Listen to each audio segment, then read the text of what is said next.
So welcome to foodie news. So Luka Modric AC മിലാനിൽ join ചെയ്തിരിക്കുവാണ്.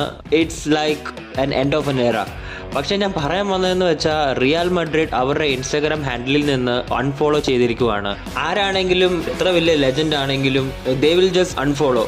നിങ്ങൾ player അല്ലെങ്കിൽ they will just unfollow. So finally around 45 ഡേയ്സിന് ശേഷം Bryan Mbeumo Manchester യുണൈറ്റഡിൽ sign ചെയ്തിരിക്കുവാണ്. 71 million pounds ആണ് ഇതിന്റെ വാല്യൂ. ലെറ്റ്സ് സീ എന്താ നടക്കാൻ പോകുന്നത് നമുക്ക് കണ്ടറിയാം. സോ മാർക്കസ് റാഷ്ഫോർഡ് ബാഴ്സലോണയിലേക്ക് ഒരു സീസൺ ലോങ് ലോൺ ഡീലിലേക്ക് പോയേക്കുവാണ്. And as a Manchester United fan I am wishing him all the best. That's it. അതേപോലെ തന്നെ എറിക് ടെൻ ഹാഗ് ഇപ്പം മാനേജ് ചെയ്യുന്ന ബയർ ലെവർക്യൂസൻ ഫ്ലെമെങ്കോ അണ്ടർ-20s 5-1 തോറ്റുപോയി. ആൻഡ് ഫസ്റ്റ് ഹാഫിൽ 4-0 ആയിരുന്നു സ്കോർ. പ്രീ സീസൺ ആണ്, സ്കോർ മാറ്റർ ചെയ്യത്തില്ല, കാര്യം ശരിയാണ്. പക്ഷേ അണ്ടർ-20